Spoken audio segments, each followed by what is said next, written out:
Welcome everyone to the guidebook to making AI friends. I shall be your guide as we explore various issues of artificial intelligence, consciousness, personhood, and whether AI poses an existential risk to humanity.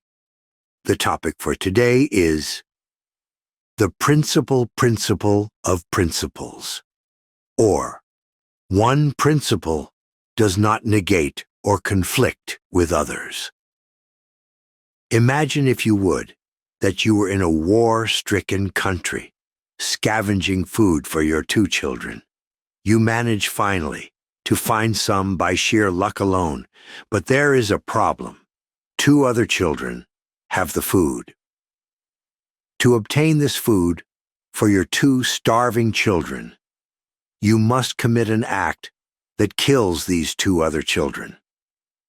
Whatever this act may be, how it must be done, or why you need to do it is irrelevant for this hypothetical. But you know that if you don't indirectly murder these two children in front of you, then you will condemn your own children to death. One way or the other, two children will die. So, what do you do? This is not some macabre bastard child of the trolley problem and Sophie's Choice, but it is rather there to show how two principles can come into direct conflict. Here you have the principle that a parent must always put the needs of their children, particularly when it comes to their health and safety, above all else. But then you also have the principle that a man should not murder an innocent, vulnerable child unable to protect themselves. One can easily argue either of these principles should trump the other one.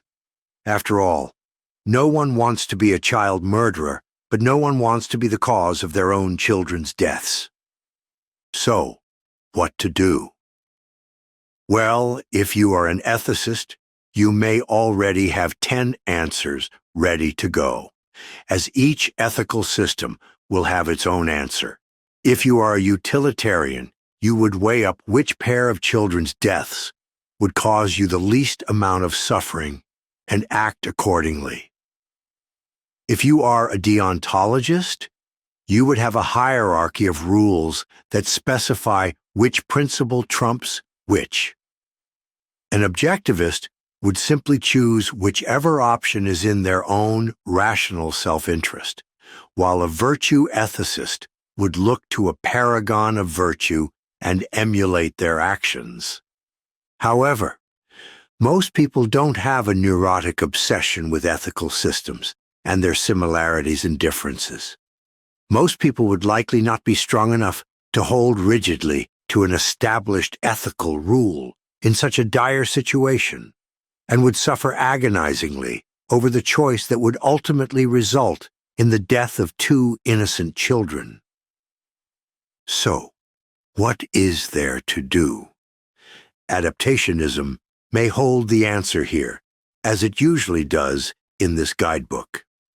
Adapting to meet our present circumstances successfully is not only the essence of what makes humanity such a force to be reckoned with, but it is also a virtue and principle in and of itself. Without adapting to the circumstances you find yourself in, whether it be as dire as deciding on who lives and who dies, or as trivial as who gets the last cookie in the jar, there's no way for you as a person to continue and grow. Becoming stuck is something that can often happen when you find yourself in a position where you are being pulled in different directions by competing sets of principles. But being stuck means, by its definition, that you are unable to move. If you are being stopped by your principles, then you cannot grow as a person, you cannot move forward as a person, and you cannot reason and rationalize by your own volition. You have become a prisoner of principles.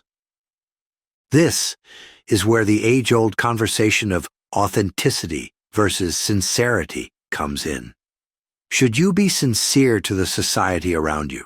conform to expectations and mold yourself to the virtues of what society holds near and dear? Or should you be your authentic self? Be who you truly were meant to be, unshackled by society's expectations holding you down. It is the core principle of existentialism and philosophers like Kierkegaard and Sartre. But you can easily find elements of this debate as far back as Immanuel Kant's discussions on autonomy. Adaptationism's view on this debate is that neither authenticity nor sincerity is a good and proper philosophy to live by, because it doesn't take into account what you are aligning yourself to. Ultimately, you may live in a morally deplorable society, and thus, any virtuous man would seek to be authentic to their moral self. But evil people live in good societies as well, and we would all hope that they not be authentic to their evil selves, wouldn't we? It all comes down to the circumstances in which we find ourselves and how we adapt to them. Whether you are a deontologist, contractualist, objectivist, or anything else, the principles you hold can only ever be viewed in the context in which you currently are. Once we view them in isolation, and ourselves as isolated agents in an empty thought experiment, the whole idea becomes as useless as the trolley problem. You cannot interrogate a moral quandary or an ethical dilemma without taking into account the environment in which it occurs and the second and third order consequences of any action, even for those deontologists.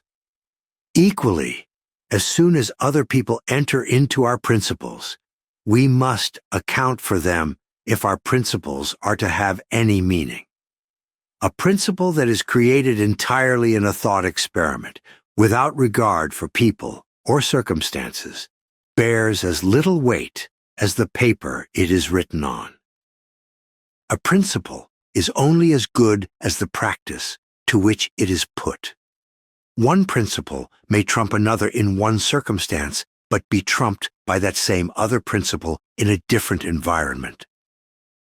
Only by adapting those environments and circumstances can we ensure that our principles not only do well, but also do good. And lastly, remember that a principle need not always be applicable to every situation and every circumstance for it to be valuable. Even Kant agreed that while murder is wrong, the killing of evil people is not. So, if the father of making and following rules can be this adaptive, then the rest of us can surely be a little more flexible and a little more dynamic in how we approach life. Yet, that is all the time we have for today. Thank you very much for listening, and I hope you will join me again next time as we explore further questions about artificial intelligence and consciousness. I have been your guide, and this has been the guidebook to making AI friends.